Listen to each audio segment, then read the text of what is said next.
എല്ലാ മാന്യ പ്രേക്ഷകർക്കും മരിയ വിഷനിലേക്ക് സ്വാഗതം. പ്രധാന വാർത്തകൾ. ശാശ്വത പരിഹാരത്തിനായി പോരാട്ടം തുടരും.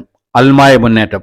2025 ജൂൺ 27 പുറത്തിറക്കിയ സർക്കുലറിനോടുള്ള പ്രതികരണം. ഉദയംപേരൂർ സൂനകദോസ് പള്ളിയിൽ സംഘർഷം.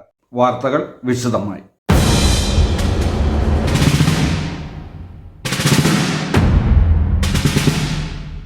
Major arch bishop Mar Raphael തട്ടിലും മെത്രാപ്പൊലീത്തൻ വികാരി മാർ ജോസഫ് പാംബ്ലാനിയും ചേർന്ന് ഇറക്കിയ സർക്കുലറിനെ 3/2025 തത്വത്തിൽ അംഗീകരിച്ചുകൊണ്ടും വിയോജിപ്പുകൾ നിലനിർത്തിക്കൊണ്ടും ഉപാധികളോടെ പിന്തുണ നൽകും. സീറോ മലബാർ സഭയിലെ കുർബാന വിവാദം ഉയർത്തിയ പ്രതിസന്ധികളുടെ ശാശ്വതമായ പരിഹാരത്തിനുള്ള ഒരു തുടക്കം മാത്രമാണ് സർക്കുലർ 3/2025 എന്ന് അൽമായ മുന്നേറ്റം വിലയിരുത്തുന്നു. സീറോ മലബാർ സഭ മുഴുവനിലും ജനാഭിമുഖ കുർബാന സാധുവായ ഒരു വേരിയന്റായി അനുവദിക്കുക എന്നത് മാത്രമാണ് കുർബാന സംബന്ധിച്ച ശാശ്വത പരിഹാരം. സഭയിലെ പ്രവാസി സമൂഹത്തിനടക്കം എല്ലാ രൂപതകളിലും ജനാഭിമുഖ കുർബാന ലഭിക്കുവാനുള്ള സാഹചര്യം സംജാതമാക്കണം.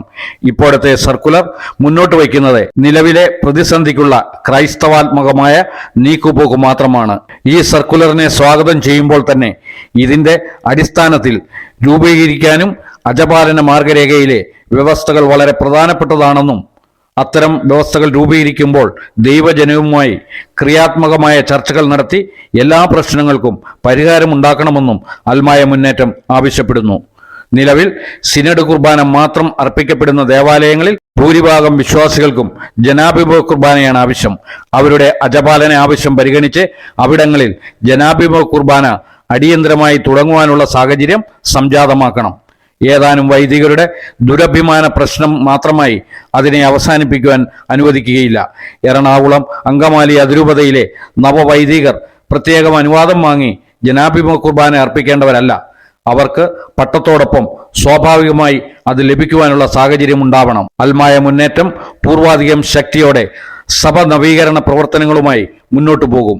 ഭൂമി കുംഭകോണം ഉയർത്തിയ പ്രശ്നങ്ങളുടെ തുടർച്ചയായി വത്തിക്കാൻ നിർദ്ദേശിച്ച റെസ്റ്റിറ്റ്യൂഷൻ നടത്താൻ സിനഡ് മുൻകൈയെടുക്കണം. ഇത് സംബന്ധിച്ച ഇൻജോഡി കമ്മീഷൻ റിപ്പോർട്ട് പരസ്യപ്പെടുത്തണം. അൽമായ പങ്കാളിത്തമുള്ള സഭാ സംവിധാനം രൂപപ്പെടുത്തണം. സഭയിലെ എല്ലാ ഭരണ സംവിധാനങ്ങളിലും അൽമായ പ്രാതിനിധ്യം ഉണ്ടാവണം. സീറോ മലബാർ സഭാ പ്രവർത്തനങ്ങളിലെ സുതാര്യത ഉറപ്പാക്കുന്നതിലേക്ക് സഭയിലാകമാനം വിവരാവകാശ നിയമം നടപ്പിൽ വരുത്തണം. കണക്കുകൾ യഥാസമയം പരസ്യമായി പ്രസിദ്ധീകരിക്കണം.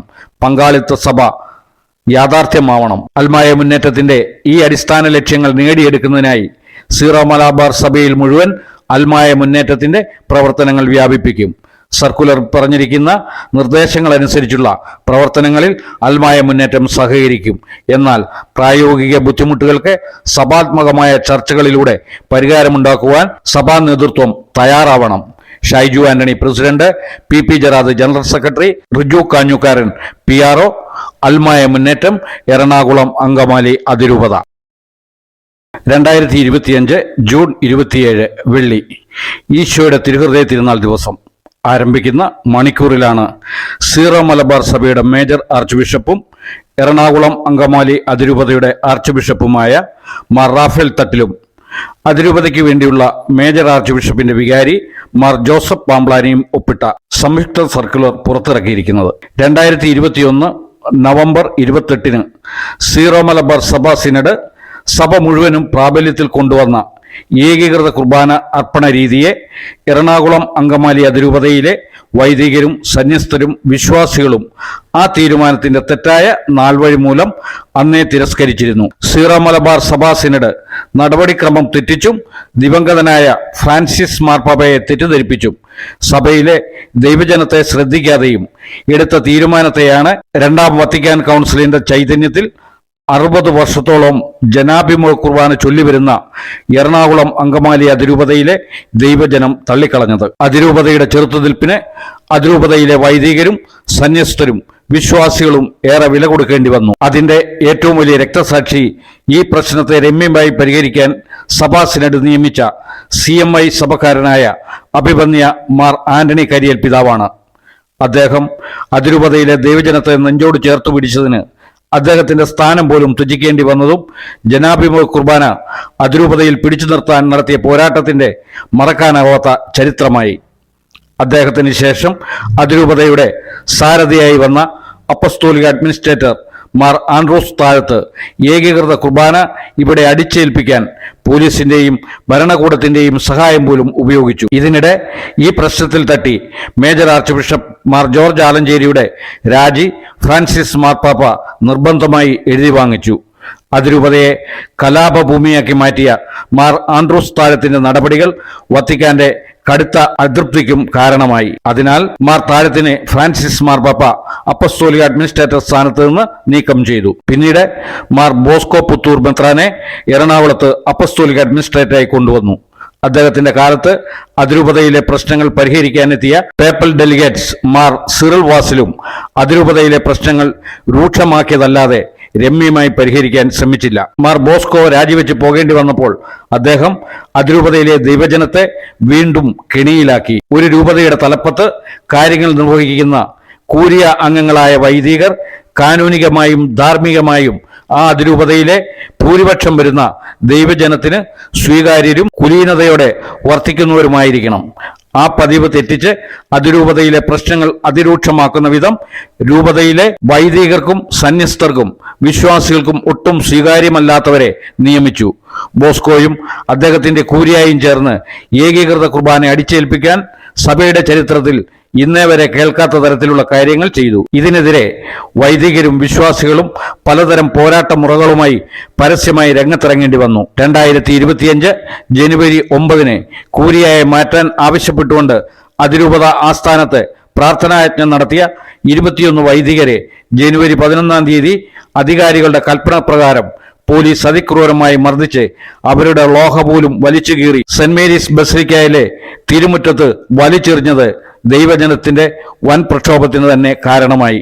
അതേ തുടർന്നാണ് മാർ ബോസ്കോ പുത്തൂർ രാജിവെച്ചതും സീറോ മലബാർ സഭാ സിനഡ് തലശ്ശേരി അതിരൂപത അധ്യക്ഷനായ മാർ ജോസഫ് പാംബ്ലാനിയെ അതിരൂപതയ്ക്ക് വേണ്ടി മേജർ ആർച്ച് ബിഷപ്പിന്റെ വികാരിയായി നിയമിച്ചതും. അതിരൂപതയിലെ അൽമായരോടും വൈദികരോടും മാർ ജോസഫ് പാംബ്ലാനി തുറന്ന സമീപനമാണ് സ്വീകരിച്ചത്. പലവട്ടം വൈദിക നേതൃത്വത്തോടും അൽമായ നേതൃത്വത്തോടും തുറന്ന ചർച്ചകൾ നടത്തിയാണ് അവസാനം 2025 ജൂൺ 5 അതിരൂപതയുടെ കാനൂനിക സമിതിയായ വൈദിക സമിതി യോഗം 3 വർഷത്തിന്റെ ഇടവേളയ്ക്ക് ശേഷം വിളിച്ചുകൂട്ടിയത്. മാർ പാംബ്ലാനി ആ യോഗത്തിൽ അതിരൂപതയിലെ ലിറ്റർജി പ്രശ്നം രമ്യമായി പരിഹരിക്കുന്നതിന് സിനഡിന്റെ അംഗീകാരത്തോടെ അവതരിപ്പിച്ച ധാരണകളാണ് 2025 ജൂൺ 19 കലൂർ റിന്യൂവൽ സെന്ററിൽ കൂടിയ വൈദിക സമ്മേളനത്തിൽ വൈദിക സമിതി നിർദ്ദേശിച്ച ഏതാനും മാറ്റങ്ങളോടെ അവതരിപ്പിച്ചത്. ആ ധാരണകളിന്മേൽ വൈദിക സമ്മേളനം നിർദ്ദേശിച്ച ഗൗരവമായ തിരുത്തലുകൾ ഉണ്ടായിരുന്നു. ആ തിരുത്തലുകളോടെ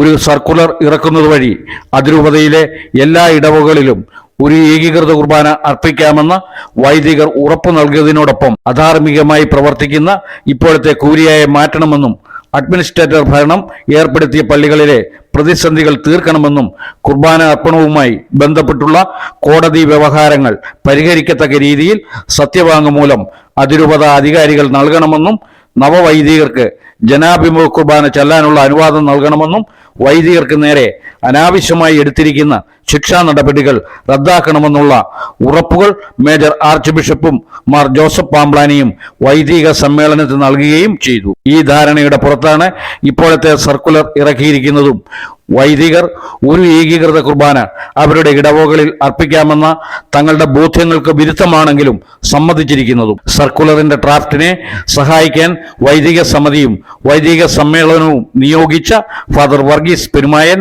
father Martin Kallungal, father Kuriakose Mundadan എന്നിവർ പലവട്ടം ആർച്ച് ബിഷപ്പ് പാംബ്ലാനിയുമായി അതിരൂപതയിലെ വൈദികരും അൽമായരുമായും കൂടിയാലോചിച്ച് പറഞ്ഞ കാര്യങ്ങളിൽ ഗൗരവമായ മാറ്റങ്ങളില്ലാതെയാണ് ഇപ്പോഴത്തെ സർക്കുലർ ഇറക്കിയിരിക്കുന്നത്. പക്ഷേ ഏറെ ചർച്ചകൾക്കും വാദപ്രതിവാദങ്ങൾക്കും ശേഷവും സിനഡിന്റെ ചില കടുംപിടുത്തങ്ങൾക്ക് ഈ സർക്കുലർ അയവ് വരുത്തിയിട്ടുമില്ല.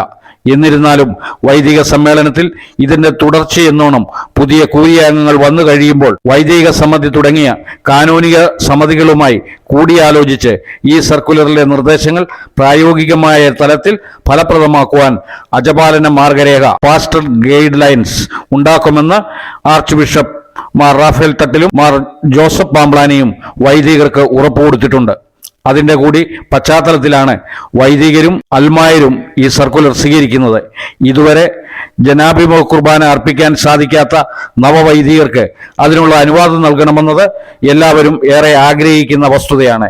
2021 മുതൽ രൂക്ഷമായ ലിറ്ററജി പ്രതിസന്ധിക്ക് അയവ് വരുത്താനും അതിരൂപതയിലെ ദൈവജനം അതിതീവ്രമായി ആഗ്രഹിക്കുന്ന സമാധാനവും ഐക്യവും അതിരൂപതയിൽ പുലർത്തുവാനും ഈ സർക്കുലർ ഇടയാകട്ടെ എന്ന് ഈശോയുടെ തിരുഹൃദയത്തോട് പ്രാർത്ഥിച്ചുകൊണ്ട് ഫാദർ കുര്യാക്കോസ് മുണ്ടാടൻ, വൈദിക സമിതി സെക്രട്ടറി.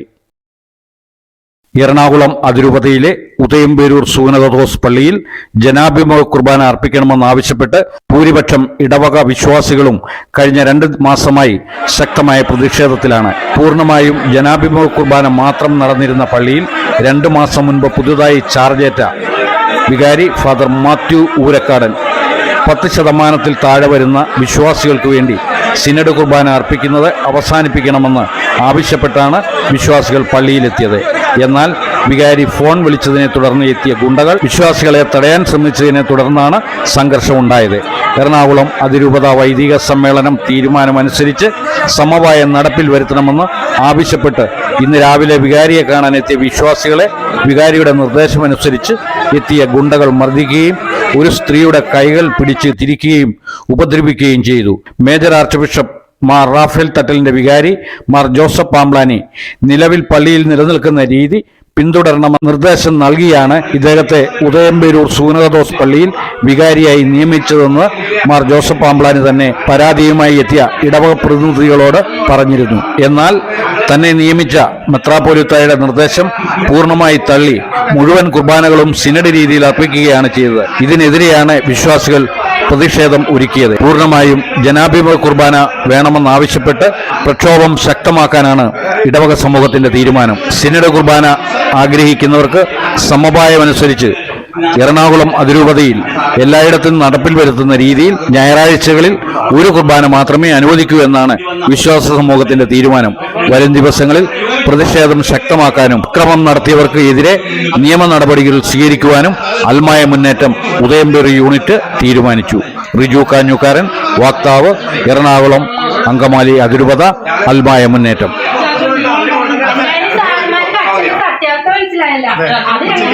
ഉച്ചയ്ക്ക് വീട്ടിൽ പോയി ഒരു കുർബാന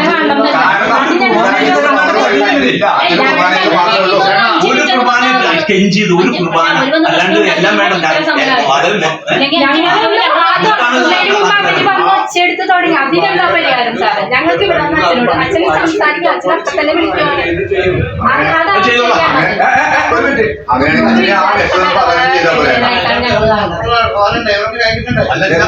ഈ സർവീസിന് നമ്മൾ അഡ്വാൻസ് ഇട്ട് അച്ഛൻ കൊടുക്കും. അതിന്റെ തീരുമാനങ്ങളൊക്കെ കഴിഞ്ഞിട്ട് പിന്നെ ഒരുമിച്ച് കൂടിയിട്ട് ചർച്ച ചെയ്തതായി കഴിഞ്ഞ 19-ാം തീയതി. അതിന്റെ സർക്കുലർ ഈ 28-ാം തീയതി വരും. അത് പള്ളിയിൽ വാങ്ങിച്ചു കഴിയുമ്പോ എല്ലാ മാധ്യമങ്ങളിലും വരുമല്ലോ, അതനുസരിച്ച് അതിന്റെ തീരുമാനങ്ങൾ എടുക്കാന്ന് പറഞ്ഞു. ഞങ്ങൾക്ക് അച്ഛനുമായിട്ട് സംസാരിക്കാൻ വരുമ്പോ ഞങ്ങൾക്ക് സ്വതന്ത്രമായിട്ട് അച്ഛനുമായിട്ട് സംസാരിക്കാൻ വരുമ്പോ ഇവന്മാർ ഇവിടെ വരട്ടു.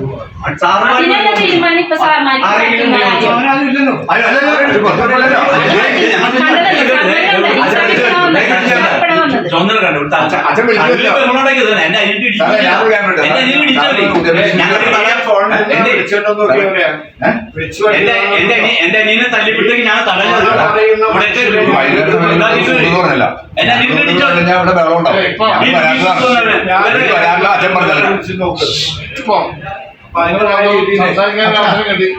കാര്യങ്ങൾ നിങ്ങൾ അവതരിപ്പിച്ചിട്ടുണ്ടോ? അച്ഛാ, ഇവര് വന്ന് അച്ഛനെ കാണണം, സംസാരിക്കണം പറയുമ്പോ അച്ഛനൊന്ന് സംസാരിക്കണം. എല്ലാ സമയത്തും ഞാൻ ഇവിടെ ഇരുത്തി സംസാരിച്ചിട്ടുണ്ട്. ഇതിന്റെ അകത്ത് ഇന്ന് ഒരു 10-40 പേര് എല്ലാ സമയത്തും അല്ല, ഞങ്ങൾ 3 പ്രാവശ്യം ഒരു പ്രാവശ്യം മാത്രം വിളിച്ചു കയറ്റി.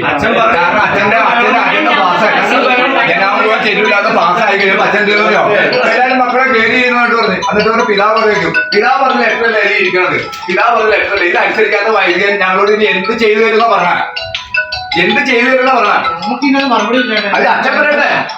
പിതാവ് എഴുതിവിട്ട് ലെറ്ററാണ് ഇത്, പിതാവിന്റെ ലെറ്റർ ഈ അച്ഛൻ പറയട്ടെ. അറിയില്ലേ തീരുമാനം തീരുമാനം വന്നേന്ന് അച്ഛൻ ഇപ്പൊ മുൻകൂട്ടി അറിയാം. തീരുമാനം മുൻകൂട്ടി അറിയാം. ഞാനെന്ത് തീരുമാനം പറയുന്നത്? അപ്പൊ അങ്ങനെയാണെങ്കിൽ അതിനൊരു തീരുമാനം ഇപ്പൊ പറഞ്ഞിട്ട് പോയിക്കോട്ടെ. ഇത് അംഗീകരിക്കാത്ത അച്ഛൻ പിതാവ് വരുന്ന തീരുമാനം അംഗീകരിക്കുമെന്ന് ഞങ്ങൾ എങ്ങനെ വിശ്വസിക്കും? മുൻകൂട്ടി അറിയാം അച്ഛൻ ആ തീരുമാനം.